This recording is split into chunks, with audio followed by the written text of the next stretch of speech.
చిత్తూరు నగరం నడిబొడ్డున చిరుతపులి సంచారం స్థానికంగా తీవ్ర కలకలం రేపుతోంది. గత 3 రోజులుగా నగరంలోని దొడ్డిపల్లి పరిధిలో గల జగనన్న లేఅవుట్ సమీపంలో చిరుత సంచరిస్తుండటంతో ప్రజలు ప్రాణాలు గుప్పిట్లో పెట్టుకొని గడుపుతున్నారు.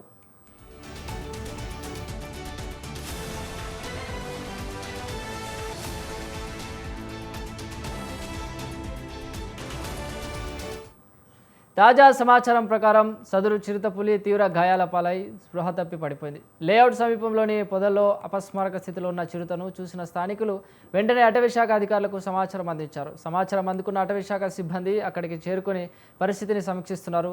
చిరుత గాయపడి ఉండడంతో దానిని సురక్షితంగా తరలించేందుకు తిరుపతి నుంచి ప్రత్యేక రెస్క్యూ ఆపరేషన్ టీంను రప్పించే ప్రయత్నం చేస్తున్నారు.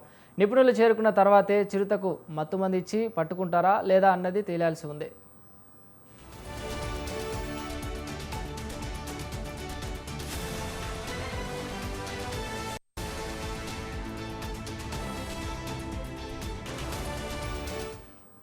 జనవాసాల మధ్య చిరుత కనిపించడంతో దొడ్డిపల్లి పరిసర ప్రాంత ప్రజలు తీవ్ర భయాందోళన వ్యక్తం చేస్తున్నారు. రెస్క్యూ టీం వచ్చే వరకు ప్రజలు అప్రమత్తంగా ఉండాలని, ఒంటరిగా బయటకు రావద్దని అధికారులు సూచించారు. ప్రస్తుతం అటవీశాఖ సిబ్బంది సంఘటన స్థలాన్ని పర్యవేక్షిస్తూ అవాంఛనీయ సంఘటనలు జరగకుండా జాగ్రత్తలు తీసుకుంటున్నారు.